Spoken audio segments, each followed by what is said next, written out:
You want me to stop sharing, Mataji? So I feel that I'll be sharing my screen, and maybe you could just stop sharing yours. Okay, Mataji. Om Namo Bhagavate Vasudevaya. Om Namo Bhagavate Vasudevaya. Om Namo Bhagavate Vasudevaya. Okay, so this is actually fourth canto, 12th chapter, where Dhruv Maharaj has actually moved towards Badrika Ashram. And why Badrika Ashram? Because he's going to practice Ashtanga Yoga. And because he's going to practice Ashtanga Yoga, he needs a secluded place. So whenever a person, practices Ashtanga, because before this also, if you remember, when he was a child, he moved towards Mahavana to practice Ashtanga Yoga, right? And that's how he practiced Ashtanga Yoga over there. Of course, over there, the motive was different.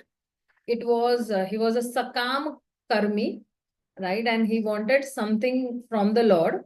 He was not a Nishkam Karma Yogi.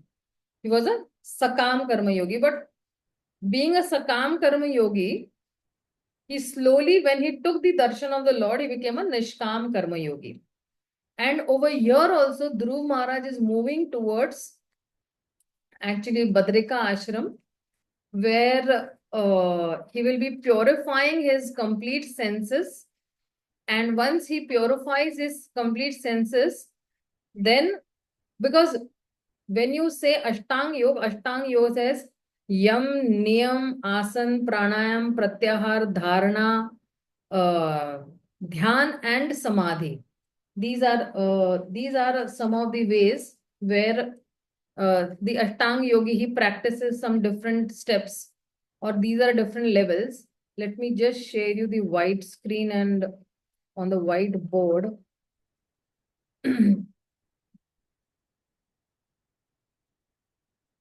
Okay, I need rights to even share my whiteboard.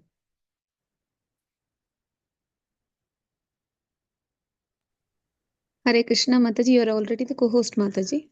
Yeah, but I'm not able to share my. Shall I make you the host then? Yeah, then make me the host. Yeah, maybe. Yes, Mataji, done, Mataji. Hare Krishna. Yeah, now I can share. Yes, thank you so much. Okay, so sometimes then we need some explanations like this, so that these explanations are completely fixed into our consciousness.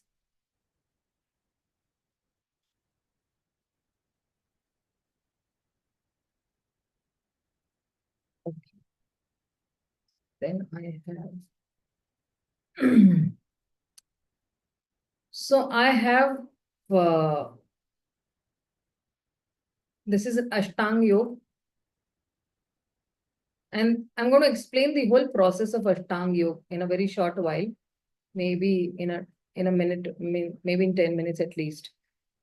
So you have Yam. Yam means you leave home and you practice self-control. Then Niyam means, do's and don'ts. That is why Dhruv Maharaj, he left home to practice what? Self-control. And then Niyam means, bathing and all do's and don'ts. Bathing regularly at a very sacred place and all. And Asan means to sit down in a secluded place and sit in a secluded place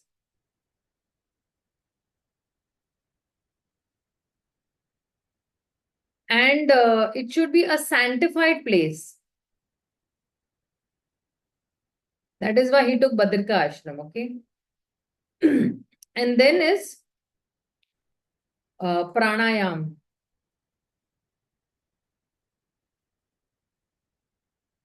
Or the chanting of the Om syllable, that is pranayam, the regulating the breathing process. Now, why do you regulate the breathing process? Because breathing actually helps you control the mind. If somebody is doing, pranayam, he is very much able to control the mind. Now, see, what is the difference between pranayam and pranayam can help you control the mind, but it cannot help you purify the mind. Pranayam can help you control the mind, but not purify the mind. Then what helps us purify the mind is the chanting of the Hare Krishna Maha Mantra will help us purify the mind. And then is Pratyahara. I'm sorry.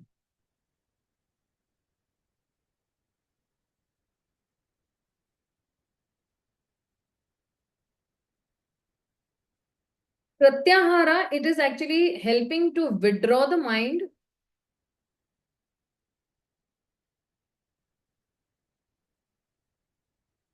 and the senses from its activities. Okay, it helps you to be, fixed in one place. And then you have dharana. Dharana means you fix your mind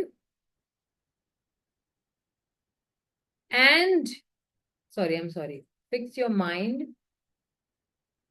and intelligence. On what? On the Lord's form. So which form? The Paramatma form of the Lord. Okay. And then is dhyana.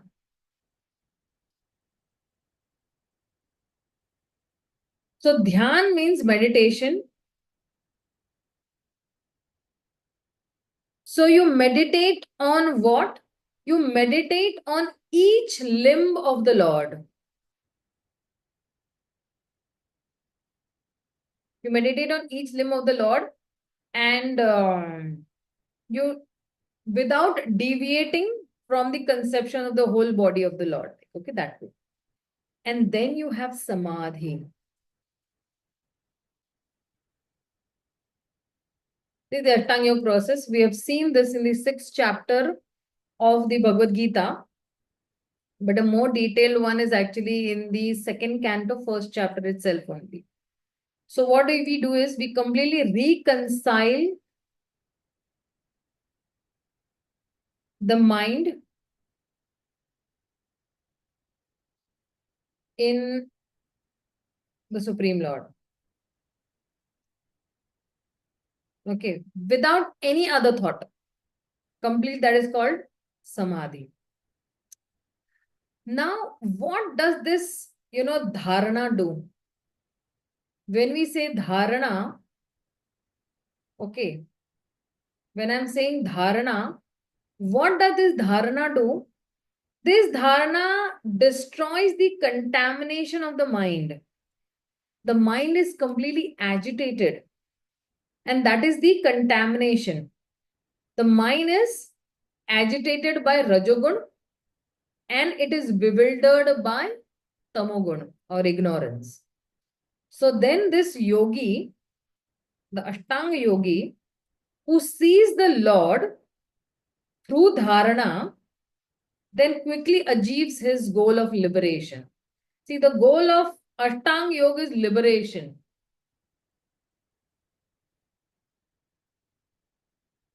But what is liberation then? See, when I say death,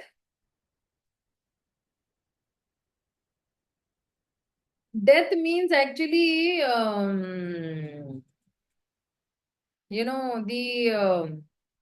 the finishing of the gross body. Your gross body gets finished. But when I say liberation, my subtle body, Actually, my subtle body is destroyed. So destruction of the gross body is called death, and destruction of the subtle body is called liberation. And this is what actually this Ashtanga yogi is aspiring for. Okay.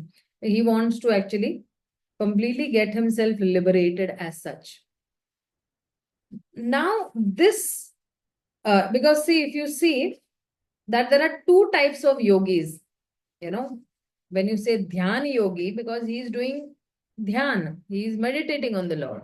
So there are, so in, when you have, you have a karma kandi person who does karma kand. Then you have a karma yogi person. Then you have a sakam karma yogi. Under this only karma yogi, either you have a sakam karma yogi or a nishkam karma yogi. What is a sakam karma yogi? He has material desires. Nishkam karma yogi, he does not have any material desires. Now this only nishkam karma yogi, when he takes up to dhyan yoga very seriously,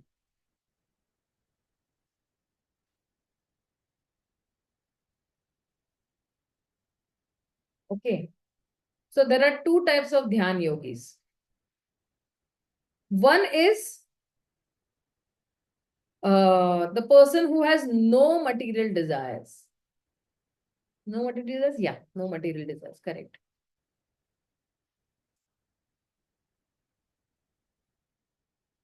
And one is he has material desires.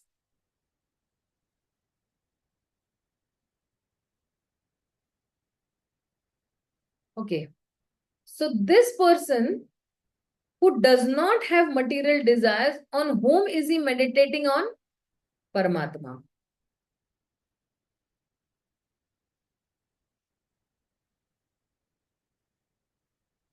He's meditating on the Paramatma because his goal is only liberation. He has only one goal. He has only one goal, and that is liberation.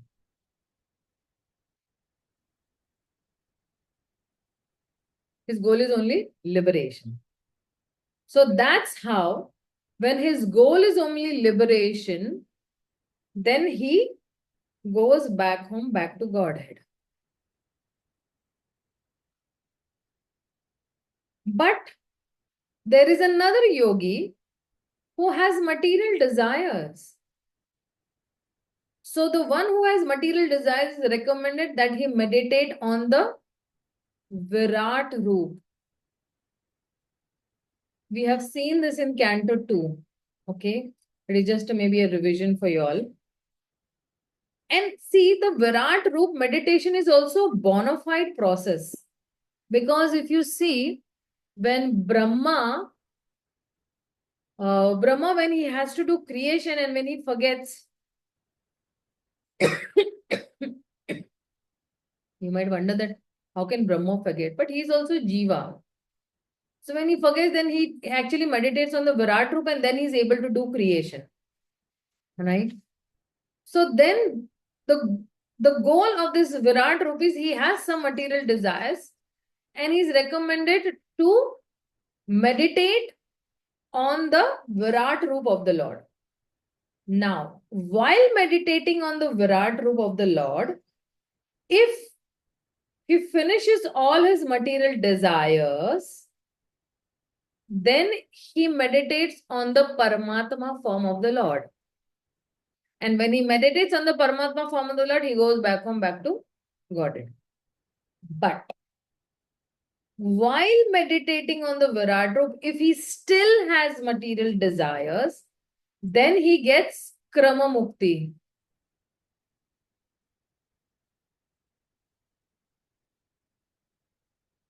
Okay. So what is this Krama Mukti? This Krama Mukti is something like this. I'll shift my focus from here to here.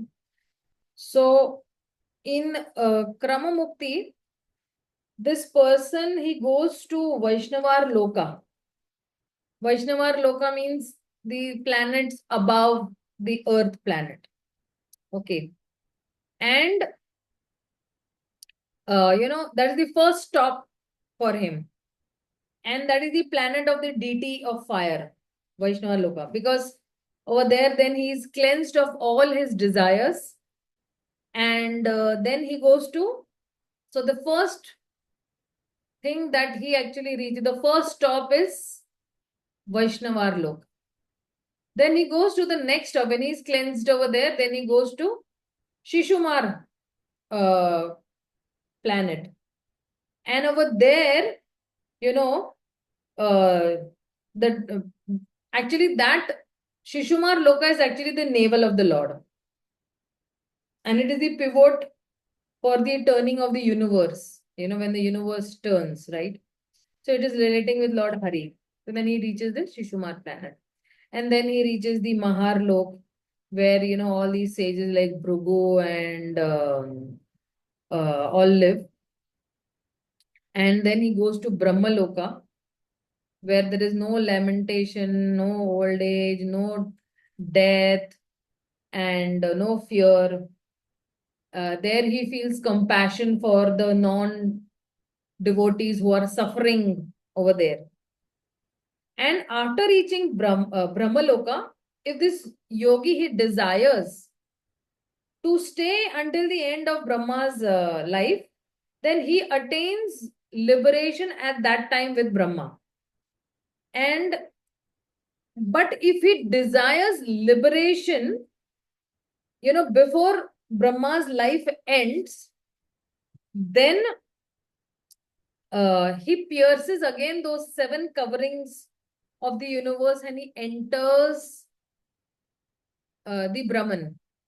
So the 7 coverings are earth, water, fire, air, ether, false ego, and Mahat Tattva, Pradhan. So he successfully, he passes these 5, he pierces these 7 layers, and then finally he merges into Mahavishnu. And then he does not return to this earth planet. Okay. And that's how this, this person, he gets actually liberation, right? He actually reaches the planet of the Supreme Lord. So, now, why does actually Shukdev Goswami describe this? Because in that particular assembly, there were some sages who were actually, preferred that particular path. But then Shukdev Goswami gives his own opinion. That time, Shukdev Goswami had said in 2nd Canto, chapter 2, he had said that the most auspicious path for those who are suffering in this material world is devotional service, which is actually producing prema. But Dhruva Maharaj, ultimately, when he is meditating, being an Ashtanga yogi, he still gets liberation and he still has,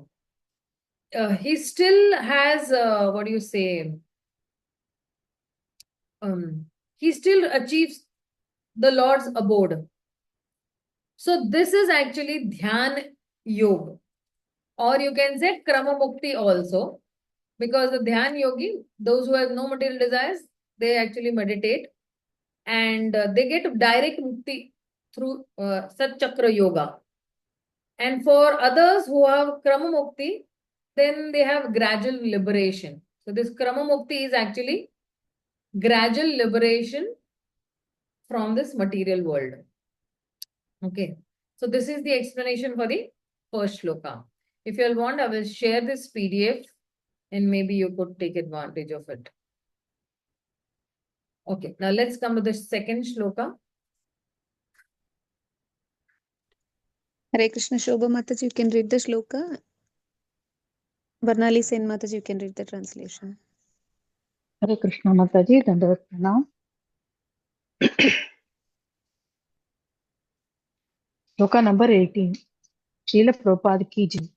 Bhaktim haro bhagavati pravahan ajasram anandha bhaspa kalaya muhuradhaya adyamanaha vikil viklidya mana hridayaha pulak achintango natmanam asmarat asav iti muktalingaha. Hare Krishna, Dandat Pranam Mataji. Thank you so much. Thank you, Mataji. Hare Krishna, Dandavat Pranams. Translation by Srila Prabhupada. Because of his transcendental bliss, incessant tears flowed from his eyes, his heart melted, and there was shivering and standing of hairs all over his body. Thus transformed in a trance of devotional service, Dhruva Maharaja completely forgot his bodily existence, and thus he immediately became liberated from material bondage. Hare Krishna Mataji, thank you Mataji. Dandavat Pranam. Shanti Mataji, you can read the purport, Mataji. Purport also, Mataji? No, Mataji. Shanti Mataji will read. Hare Krishna. Okay, thank you. Hare Krishna. Hare Krishna. Due to constant engagement in devotional service, hearing, chanting, remembering, worshipping the deity, etc., as prescribed in 9 varieties, there are different symptoms which appear in the body of a devotee. These 8 bodily transformations, which indicate that a devotee is already liberated within himself, are called Ashta Sattvika Vikara. When a devotee completely forgets his bodily existence, he should be understood to be liberated. He is no longer engaged in the body. Mataji, what is it? That lower hand symbol is it? Only what is that, Mataji? That first word? The example is given. The example is given that when a coconut becomes completely dry, the coconut pulp within the coconut shell separates from the bondage of the shell and the outer covering. By moving the dry coconut, one can hear that the pulp within is no longer attached to the shell or to the covering. Similarly, when one is fully absorbed in devotional service, he is completely disconnected from the what is it, Mataji? From the 2 material coverings, the subtle and gross bodies. Dhruva Maharaj Actually, attained this stage of life by constantly discharging devotional service. He has already been described as a Mahabhagavata, for unless one becomes a Mahabhagavata or a first-class pure devotee, these symptoms are not visible. Lord Chaitanya exhibited all these symptoms. Thakura Haridasa, a little up, Mataji. One second. Thakura Haridasa also exhibited them, and there are many pure devotees who manifested such bodily not to be imitated, but when one is actually advanced, these symptoms are exhibited. At that time, it is to be understood that a devotee is materially free. Of course, from the beginning of your devotional service, the path of liberation immediately opens, just as the coconut taken from the tree immediately begins to dry. It simply takes some time for the shell and just little up, Mataji, and pulp to separate from one another. Mataji, want someone else to read or may I? Yes, Mataji. Shilpa Mataji can continue, Mataji. Thank you. Hare Krishna, am I audible? Yes, Mataji. An important word in this verse is Mukta Linga. Mukta means liberated and Linga means the subtle body. When a man dies, he quits the gross body, but the subtle body of mind, intelligence, and ego carries him to a new body. While existing in the present body, the same subtle body carries him from one stage of life to another, for example, from childhood to boyhood, by mental development. The mental condition of a baby is different from that of a boy. The mental condition of a boy is different from that of a young man. And the mental condition of a young man is different from that of an old man. So, at death, the process of changing bodies take place due to the subtle body. The mind, intelligence, and ego carry the soul from one gross body to another. This is called transmigration of the soul. But there is another stage when one becomes liberated even from the subtle body. At that time, the living entity is competent and fully prepared to be transferred to the transcendental or spiritual world. Should I continue, Mataji? Yes, Mataji. Hare Krishna. The description of the bodily symptoms of Sri Dhruva Maharaj makes it apparent that he became perfectly fit to be transferred to the spiritual world. One can experience the distinction between the subtle and the gross bodies even daily in a dream. One's gross body is lying on the bed while the subtle body carries the soul, the living entity, to another atmosphere. But because the gross body has to be continued, the subtle body comes back and settles in the present gross body. Therefore, one has to become free from the subtle body also. This freedom is called as Muktalinga. Yeah, Hare Krishna. thank you. So as I told, that destruction of the gross body is actually death, but destruction of the subtle body is actually liberation. And if you see over here, Dhruva Maharaj is experiencing some symptoms of Bhava Bhakti. So, the symptom, like the definition of Bhava Bhakti is only Shuddha Sattva Visheshatma Prema Surya Samo Samak Bhag Ruchubis Chitta Marshinya Krid Aso Bhava Uchchate. So, it says over there that, let me share the whiteboard again so that I will be able to. Okay, you'll have to make me the post again. You'll have to make the post, Mataji. Oh, but why am I not able to share the whiteboard then?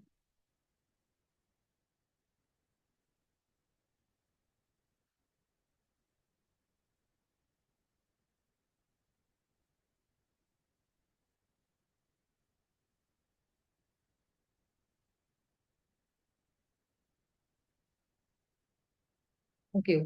I was actually clicking the wrong one. What do you say? Button.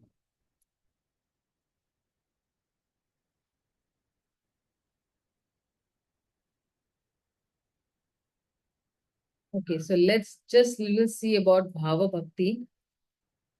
And we see Bhava Bhakti in the Nectar of Devotion also, the third wave. That this Bhava Bhakti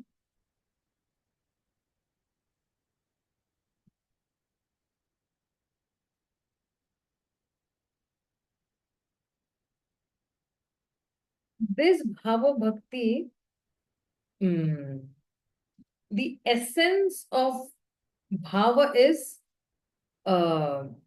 knowledge and bliss.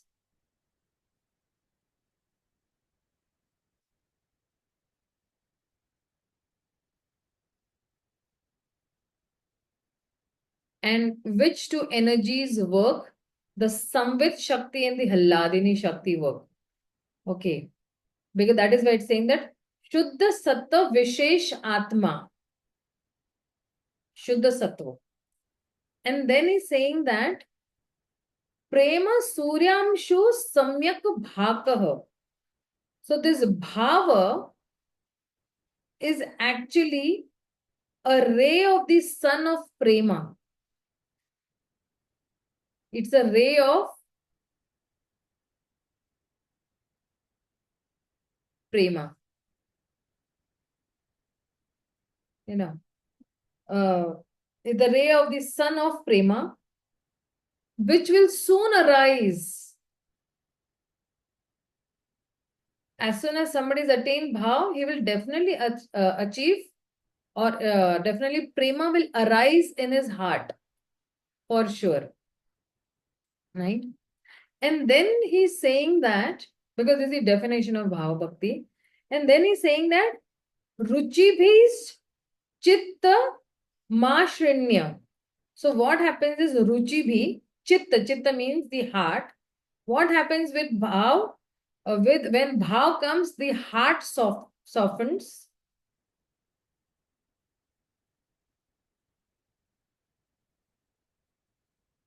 The heart softens and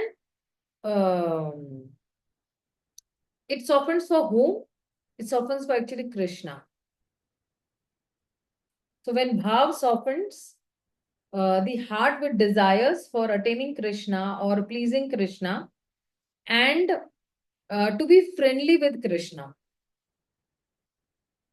And then he's saying that Krit aso bhava uchyate. Such bhakti is called bhava. So, what is bhava? When it softens the heart with desires for Krishna, attaining Krishna, pleasing Krishna, and to be friendly with Krishna. And when the very first ray of prema sprouts from bhava bhakti. So you can say that bhava bhakti is the preliminary stage of prema, or the sprout of prema. And or you can say that a very few symptoms of ecstasy are seen, like hair standing or tears flowing from the eyes.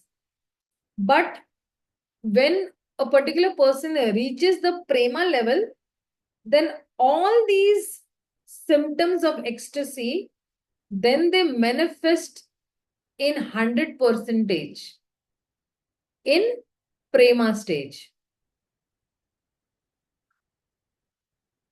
Okay. So, for example of bhava bhakti would be Amrish Maharaj.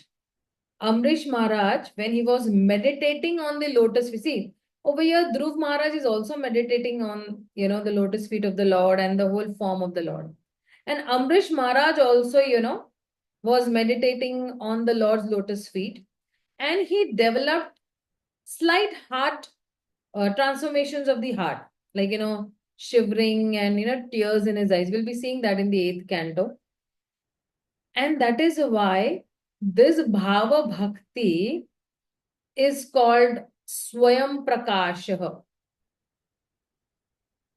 Okay, I'm writing in Hindi, sorry, because I have a Hindi crowd more with me. It's condition to write Hindi, Swayam.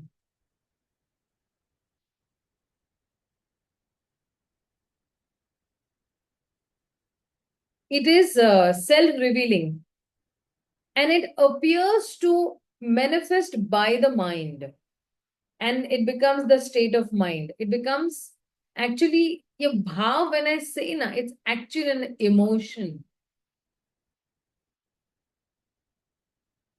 Emotion for the Supreme Lord.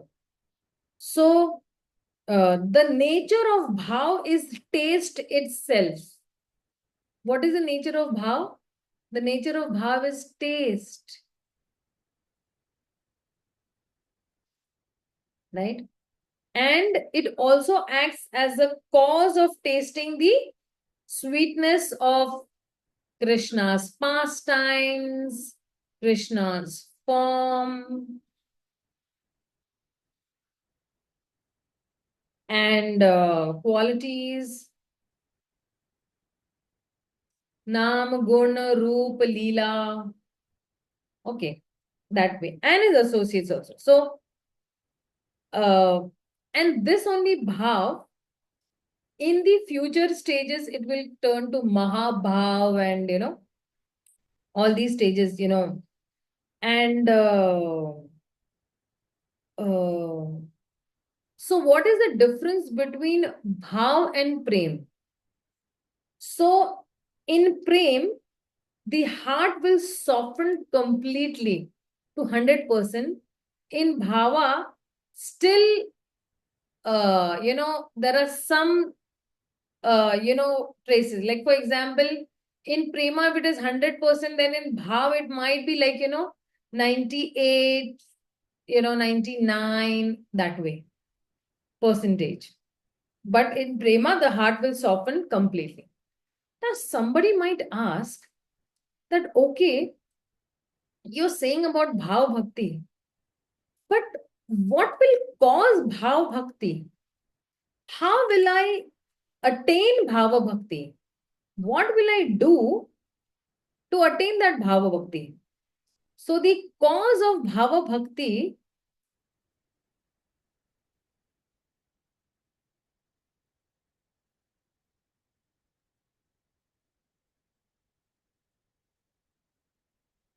there are two things actually. One is sadhana,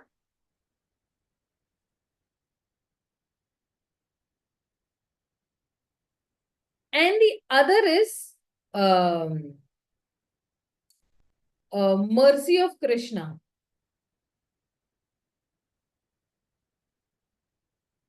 or his devotee.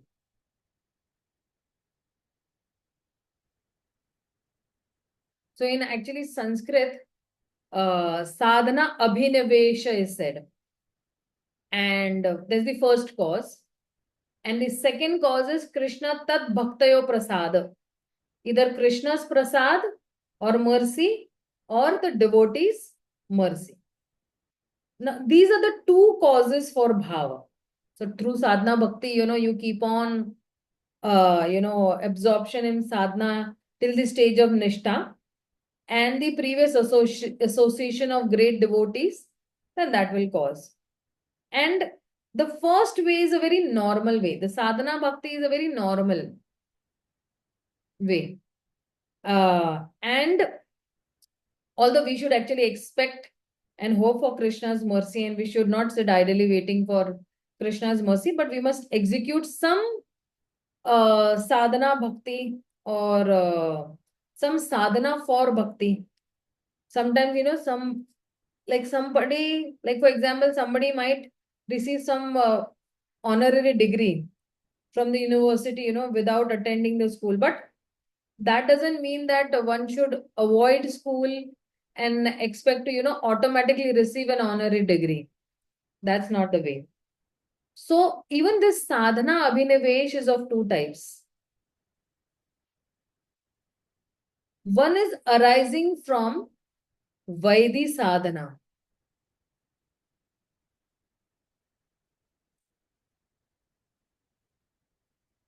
And the other is arising from Raganuga sadhana.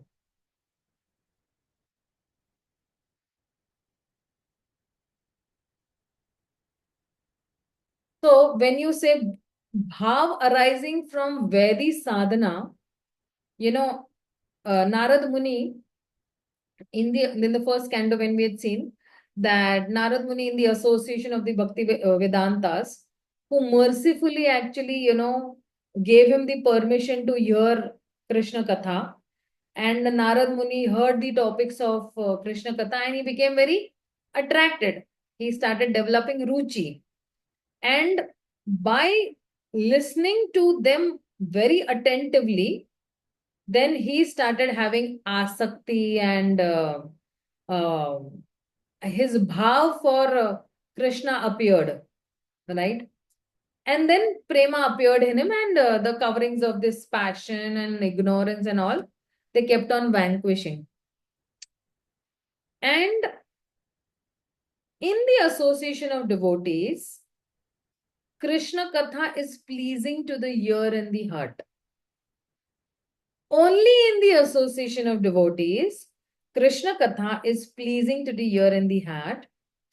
And by this, one gradually develops Shraddha, Rati and Prem in the association duty. So when you do Vaidhi Sadhana Bhakti, you're doing Vaidhi Sadhana Bhakti, and Vaidhi Sadhana Bhakti in the association of devotees, Krishna Katha is pleasing to the ears and heart. And that's how one gradually develops Shraddha, faith, Rati, and then Bhava, and then Prema. Okay. So when it is said in the Bhagavatam, when somebody is so see, Rati and Bhavna are actually the same, okay? When I say Rati means only actually Bhav, okay? So, and that is why uh, when you say Bhav, just give me 1 minute, okay?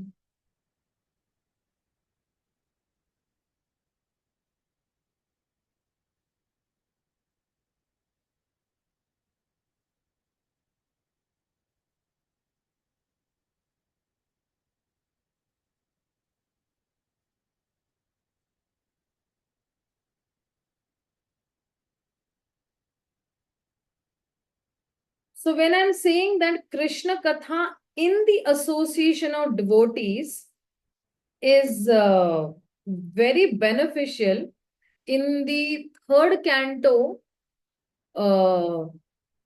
we have seen in the 25th chapter where he says, Satam prasangam mama virya samvido bhavanti ritkarna rasayana katha tadjoshana sopavarga vartamane shraddharatir bhakti anukramishati.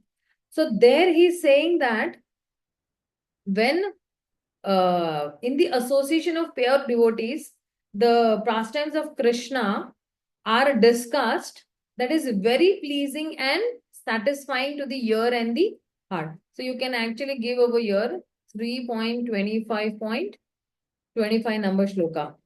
And when somebody is cultivating such knowledge, that particular person, he becomes advanced on the path of liberation. And that is why he becomes very much fixed. And his real devotion actually starts from there. And the best example for this is our Narada Muni.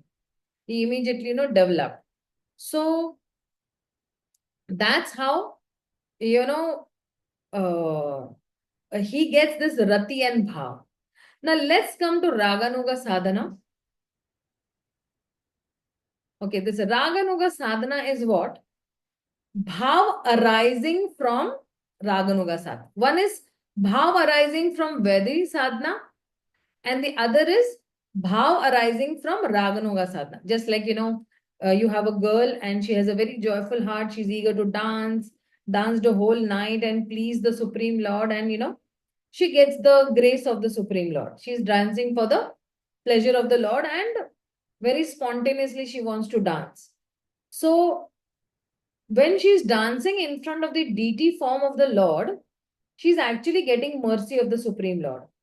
And that's how, because she's getting the mercy of the Supreme Lord, she develops rag, She develops a rag that is similar to the associates of Krishna, the gopis, the gopas, that way. And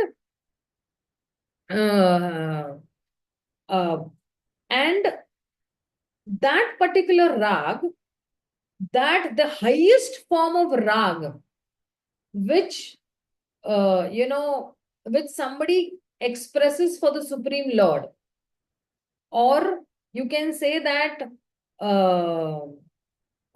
when this girl is dancing and she's dancing, while she's dancing, she's embracing Krishna, she is affection, and she thinks that Krishna is only my all in all. So this girl must be an expansion of Srimati Radharani. And Srimati Radharani is the supreme lover.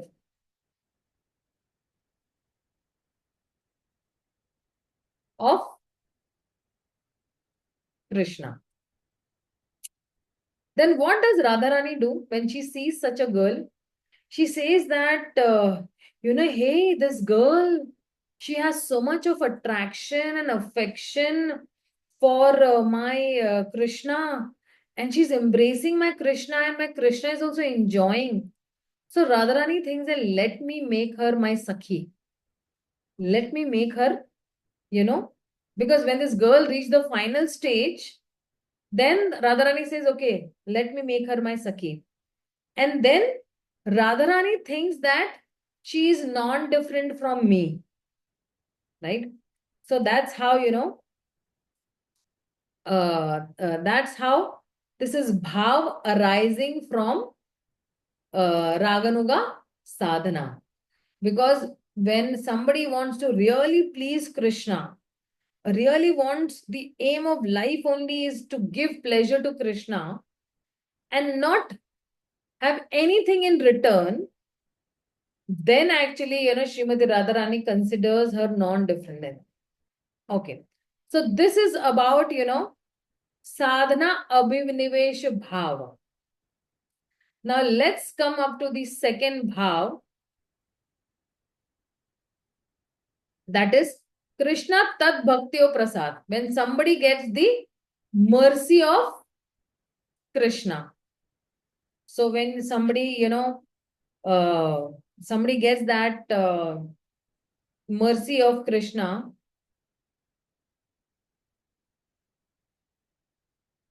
or his devotee, then what happens? That actually bhav is arising by the mercy of Krishna only, or his devotees, without performing any sadhana bhakti.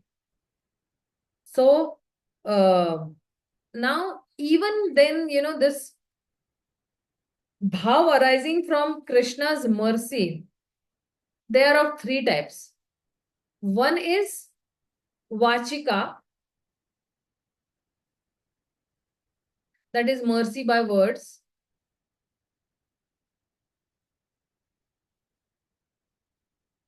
The second is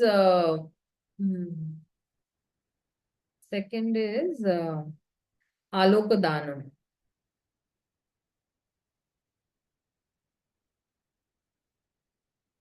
That is mercy by glance.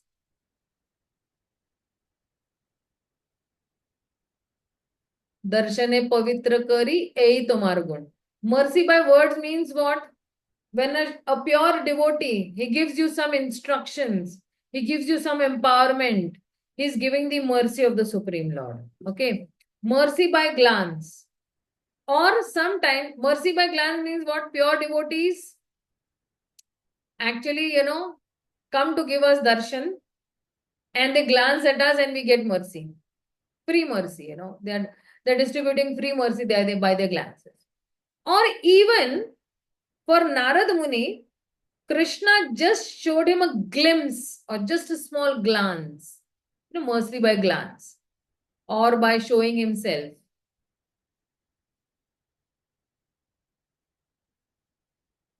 Right? And then the third mercy is mercy harada. Actually, that mercy is called harada. You might wonder what are these complicated, words, but these are all Sanskrit words. And this harada is mercy by heartfelt wishes. Like mercy by heart means like Narad Muni told Vyasdev that, see, you have given birth to such a wonderful, great devotee like, Shukdev Goswami. He's a devotee son. Or, bhakti to Vishnu, has appeared within Shukdev Goswami's heart without any sadhana. So Shukdev Goswami developed bhakti by remembering the Lord while he was still in his mother's womb. By whose wishes? By the Lord's good wishes. Harada. So he has not seen the Lord nor heard his words and his words of blessing, but just by heartfelt wishes, right? So that's how, and even this Aloka Dan, when, if you see, the inhabitants of this Jangala province, saw Krishna, then their hearts melted and they could not take their eyes away from Krishna. So when they are glancing and Krishna is glancing at them, both the ways, and so completely, see, this Vachika is very strong, okay? And why Vachika is very strong? There is a science behind this. Just give me 1 minute.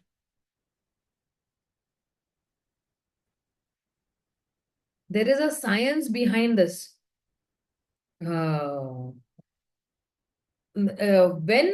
a particular pure devotee is actually giving a class, right? So what is exactly happening? The pure devotees are meditating on the lotus feet of the Supreme Lord. And when the devotees, the pure devotees are meditating on the lotus feet of the Supreme Lord, they are actually touching the dust of the lotus feet of the Supreme Lord.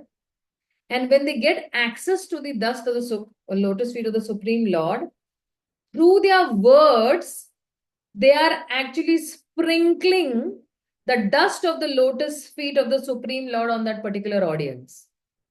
That is why you see how that whole, temple atmosphere becomes surcharged with only mercy for every devotee who's attending that particular class. So the devotees are meditating on the Supreme Lord's lotus feet. And this is what they're attracted to, or this is what they're attached to, the Lord's lotus feet. And that is why when they say the Bhakta Prasada Jaha. So when he's saying the mercy of the devotee, so it is bhava arising from devotee's mercy. So when I'm saying that bhava arising from devotee's mercy means what? Whenever you are seeing a pure devotee also, there are such loving, exchanges between you and that pure devotee. You are accessing that mercy, and that is why there are tears flowing from your eyes. Just by taking darshan of your spiritual master, just by taking darshan of this, pure devotee, immediately we have tears flowing from our eyes. Because, that is a bhav arising from that devotee's mercy. And his mercy is what? That he is giving us darshan. That is his mercy. His mercy is what? That he is actually giving us the highest rasa through the Śrīmad-Bhāgavatam. That is his mercy by his words. And see, even Narad Muni told Yudhishthira Maharaj that Prahlad, has unflinching faith in Krishna and his natural attraction for him. Narad Muni, who is the guru of Prahlad Maharaj, is telling Yudhishthira Maharaj. And that is why Narad Muni granted that favor to Prahlad Maharaj. And that rati or bhav is very natural, naisargiki. Through that mercy only actually Prahlad. So because, see, when Prahlad was in the womb of his mother, Narada had instructed Kayadu Bhakti, about Bhakti, and he desired that that particular child also take advantage of the instructions of Narad Muni. And that's why Prahlad Maharaj, he developed all the characteristics of an advanced devotee. And even if you see in the case of Mrigari also, Parvat Muni is telling Narad Muni, he is saying that you are so glorious that by your mercy only and your good wishes, this hunter Mrigari, he attained bhava for Krishna. And there are so many, different, types of bhava. Because see, bhava is in Shantaras, in Dasyaras, in Sakyaras, in Vatsalya or Madhurya Ras also this bhava is there. And in the nectar of devotion, it is said that this bhava has the person who has a developed bhav, uh, he has some characteristics. Like he will be, shanti, or he'll be tolerant, or he will, not waste his time. Avyartha kalatvam.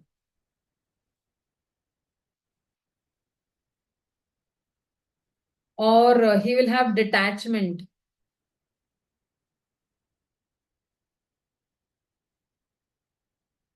Detachment from material enjoyment, basically. And then he'll be prideless. But of course, these are all the qualities even Krishna is actually demanding us in the Bhagavad-gītā. If you read the 13th chapter, 8th shloka onwards, Krishna is saying that these are all the symptoms dear to me. And then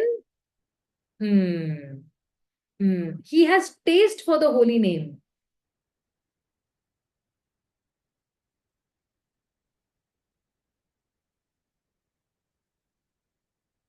And he has attachment also to Krishna.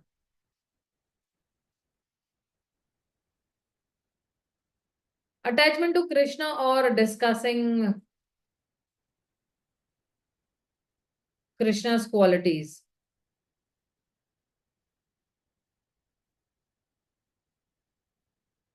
And he has love for what? He has love for Krishna's abode, Vrindavan. He has a lot of love. So that is why if you see, of course, he's Asha Bandha also. He has a hope also. Hope and confidence. In what? In Krishna's mercy. So anybody who has the developed bhav will have these qualities. And of course, I'm not going to go into the details of these qualities, but if you read the Nectar of Devotion, you can dive deep into these qualities. Because when somebody is having taste for the chanting of the holy names of the Lord, and he is actually completely, shedding tears, like this honey is, dropping from that lotus, and he's anxiously chanting the holy names of the Lord. And he's saying, Krishna, Krishna, very sweet voice. He's actually calling out the Supreme Lord. And he has a lot of attraction for Krishna's qualities also. So that is why this bhava was developed by whom? This bhava was developed by actually Dhruva Maharaj. He attained this bhava stage, and once he attained this bhava stage, he was actually liberated. He immediately became liberated from this material bondage, and that is why he had this ashta sattvika vikar. He started crying, and he started, having goosebumps, and immediately Dhruv Maharaj jo hai, he actually became a very exalted devotee. And that is why he's saying Mukta Linga. He's completely liberated from his subtle body also. And he became completely liberated. So then, tomorrow whoever will be explaining you this particular 19th sloka, and he will be telling you that how this airplane came, and how the description of the airplane. I'll stop over here. If somebody has any queries, questions, doubts, you can ask me. Hare Krishna Mataji, wonderful class, very, very deep knowledge today. Mataji, my question is that during the Kurukshetra war, except 5 Pandavas, the rest all were annihilated, or they all died. But they were all, it was all Krishna's Leela, and they all got liberated. So, what is the difference between the liberation that the Pandavas got and the liberation that Kauravas got? What is the difference? Meaning, where did the opposite, all those who fought from Kauravas side, where did they reach, Mataji? They also got liberated. So, what kind of liberation was that? So see, you also know that there are 5 types of liberation, right? You know, Salokya, Shashti, Samipya, Sarupya, and Sayujya. So the Pandavas, they actually got, this mukti, Sayujya mukti, merging into the impersonal Brahma Jyoti. They did not get Salokya, they did not get Shashti, they did not get Samipya, they did not get Sarupya. They got Sayujya, that is the Ekatvam actually mukti, that to merge into the impersonal Brahman. And um, uh, because in this Sayujya mukti, they are without service. They don't have any service over there. And they are, in that Brahma Jyoti for millions and millions of years over there. This is the type of mukti that the Kauravas got.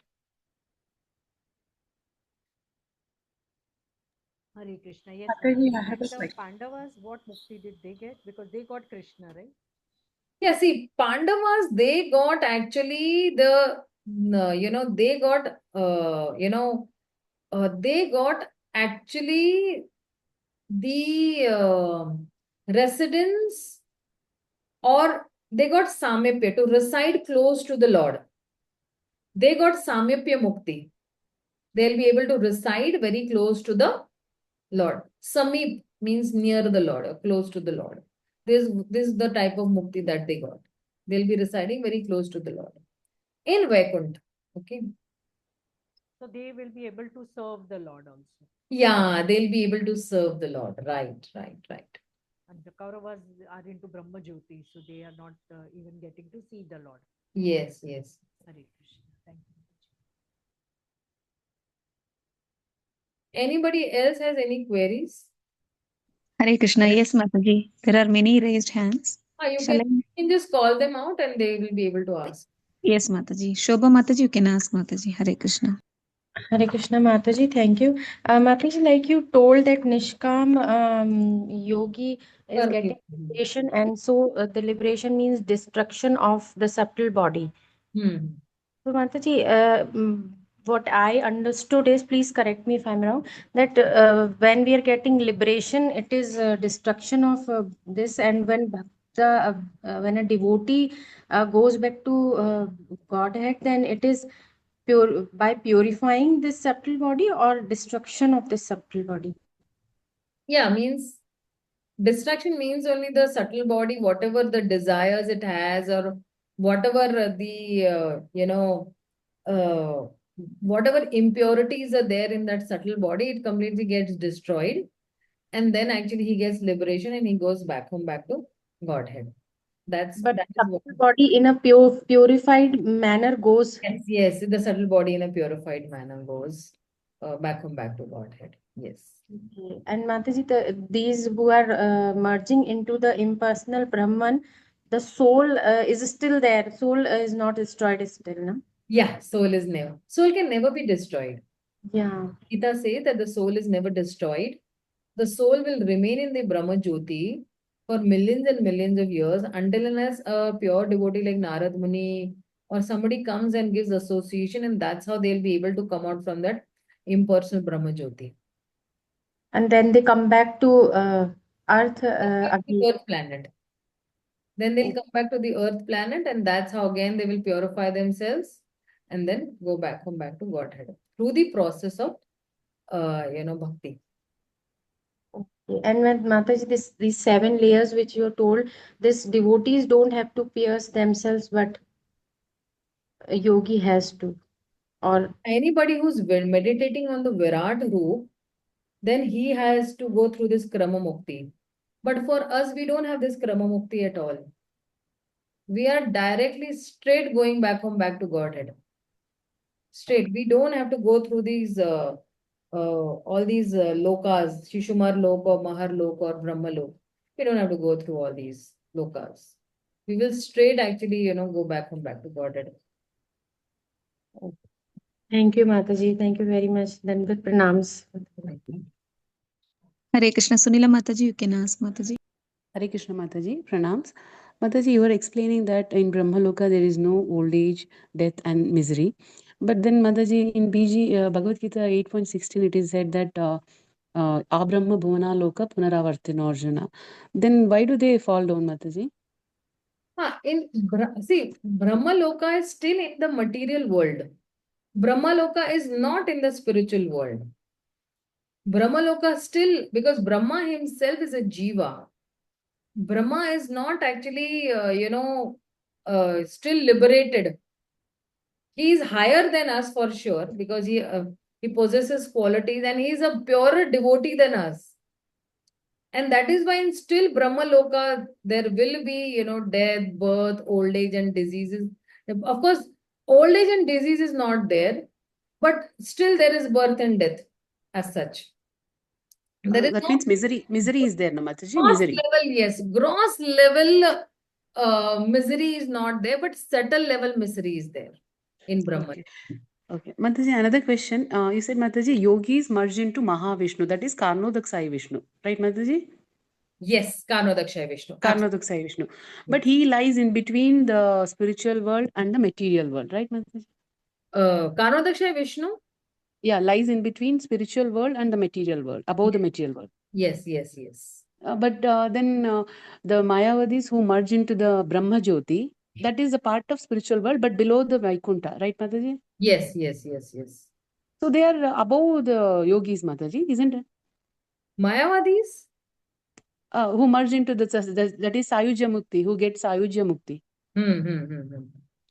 But they also come down. But this yogis, they are in between. And that means they are below the Brahma Jyoti, na Mataji, because Krishna, Karnodaksai Vishnu is lying below the Brahma Jyoti. What is happening, I think maybe a little confusion is there, that the Mayavadis are only these yogis. These Mayavadis are only these yogis who actually are over there in that Brahma Jyoti. So yogi alag and Mayavadi, no, these are Mayavadi yogis only who are actually there into the Brahma Jyoti as such. Okay. But those who are in merging with the Mahavishnu, they won't come back. No, they do not return to this material world. Okay. They do not. And Mataji, you said liberation means... Bhagavatam, you can refer to Canto 2, Chapter 2 and Shloka number 31. There you will get a complete description of this, that they don't come into this material world again. You can write it down if you want. Chapter 2.2.31. Okay. Mataji, liberation means the mind, intelligence and false ego will be destroyed. Yes. Will be destroyed. So when we go to Goloka, that means we won't be having any false ego, like, mind and intelligence. We'll have true ego. True ego. We'll have true ego because true ego is I'm a servant of Krishna. We'll have true ego over there. And intelligence, over there we have a full knowledge. Because our body is made up of Sat, Chit and Anand. So we'll have full knowledge that, that I am a servant of Krishna. I'm an eternal soul and I belong to Krishna. And I'm supposed to serve Krishna. I'm being created only to serve Krishna. My existence is only to serve Krishna. That way. So Mataji, just a small question. Mataji, then the yogi's ultimate destination is just to achieve the merging with Mahavishnu, because they are meditating already on the Kshirodaksai Vishnu, right, Mataji? Yes, they just want to merge. Yes. Okay. Thank you, Mataji. Hare Krishna. Hare Krishna. Is it okay, Mataji, to take one more question, Mataji? Two questions. I have time. Masuda Mataji, go ahead, Mataji. Hare Krishna. Hare Krishna, Mataji. Dandvat Pranam, Mataji. Thank you very much, Mataji. Today's class was very, very spoon-feeding class, I can tell. For like a small kids, you have spoon-feeded us. And today, my doubt is, Mataji, maybe I'm not sure it is correct to ask. Sorry for that. Because Dhruva Maharaj has already, he has got the darshan of Lord Krishna. And he has seen. So once the Lord, we see the Lord itself, he got liberated. And these two slokas again from Ashtanga Yoga was explained. How can we take it, Mataji? How can we understand? Okay, from the Ashtanga Yoga point of view. No, Mataji, before slokas, we heard that he got angry. Dhruv Maharaj, he went to forest taking the advices of his mother and Narada Muni. He was a small child, yes. After he did meditation, Lord has appeared and he touched the conch shell, everything. And once he got there itself, Dhruv Maharaj is liberated, no Mataji. Then again, today, two slokas are again related to liberation, bhava and all. How can we take this thing, Mataji? Already Dhruva is liberated, no Mataji. So again, why should we? And he was blessed with Dhruva planet also. So why all these things again? It has been explained and has again he did this sadhana. Yeah, see, this is actually the plan of the Lord, that the Lord through his devotees want to show that initially Dhruv Maharaj, when he was a child, he actually took the darshan of the Lord. But still there were some traces. There were some traces of, material enjoyment. And that is why he was given a chance to rule the world by the, arrangement of the Lord. And now Krishna wants to completely purify him. And because Krishna wants to completely purify him, that is why then whatever training he had taken before in Mahavan, then again the same thing he is continuing. Because see, when somebody is a king and he's ruling for 36,000 years, then very difficult to detach yourself from, matter, right? Okay. There will be some traces of attachment. But over here, when he came to Badrika Ashram, when he got completely detached, completely his senses became purified, there were some traces of, impurification still remaining. And then at the end, he came to Badrika Ashram, he completely purified his senses over there. And because he purified, that whole process he went through. And then, all these symptoms of liberation were manifesting. And then immediately, as soon as he got liberated, then, you'll see in tomorrow's class that there was an airplane coming and all. And he was completely absorbed. Because when he was meditating on the Ashtanga Yoga he was doing, he was completely absorbed in thinking of the lotus feet of the Lord. And his heart was completely full of Krishna. He was completely, immersed into that form of the Supreme Lord. And that's how, the Vishnu Dutas came to see him. I will take him. And because see, when he was 5 years old, he did a lot of many austerities, and he had satisfied also the Supreme Lord. And over there also, Vishnu Lok is very difficult, but because he had done so much of austerities, so he had actually, conquered the heart of the Supreme Lord. And that is why that time Krishna had said, you will come there. So already he had pleased that time also. Now he's pleasing more over here. And then, he reached to this Vishnu Loka. So you also know that he has a planet called Loka over there, So Dhruv Maharaj was very clear, that for him that clarity was there, that my goal is to achieve the Lord's lotus feet. And that's how he boarded that train. I'm saying the plane, and he went. Okay, Mataji. Thank you. Hare Krishna.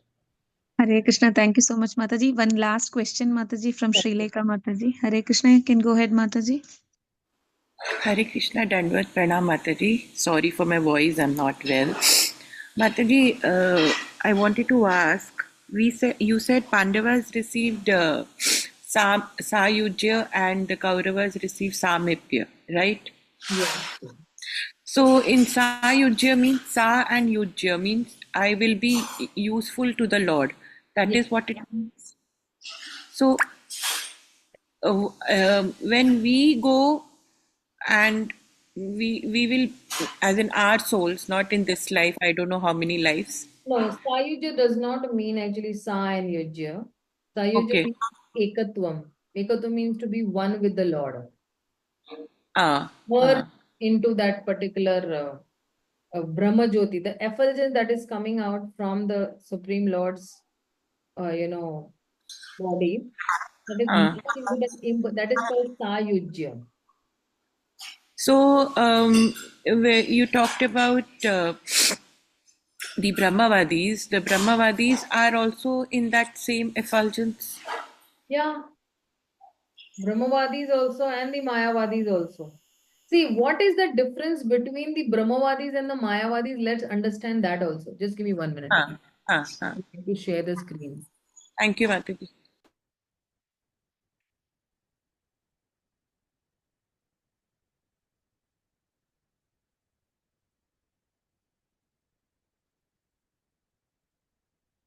Srila Prabhupada himself gives, okay, this difference between the Brahmavadis and the Mayavadis. In one of the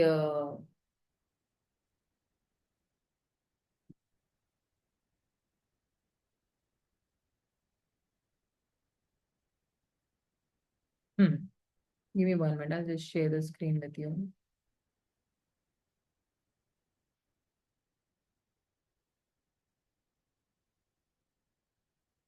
There's a conversation between Srila Prabhupada and his disciples.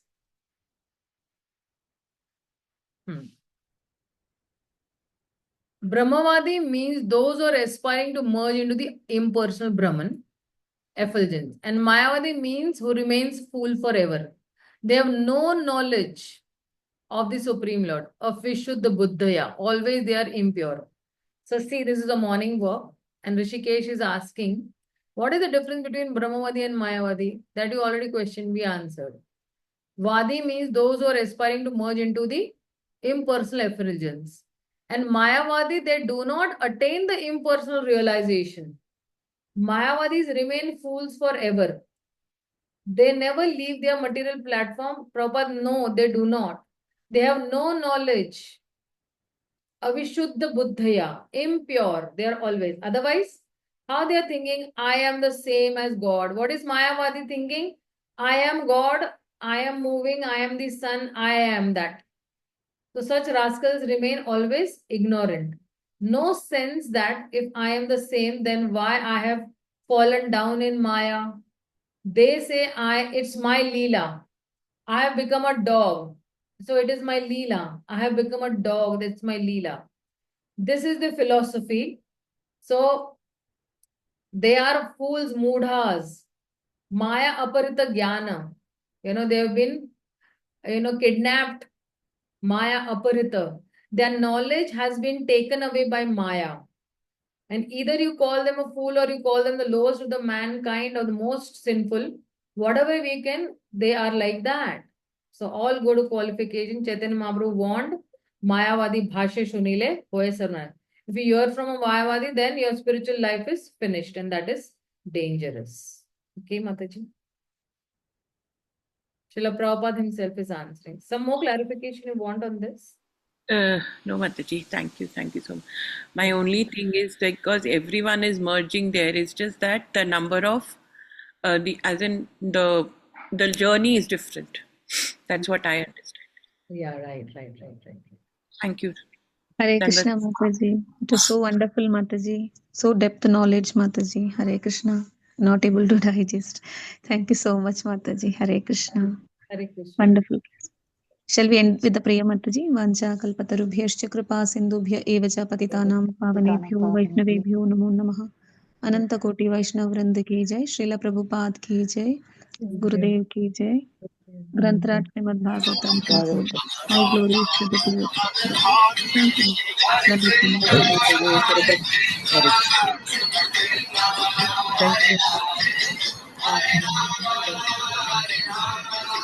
Mataji, you'll have to end the session, Mataji. Yeah.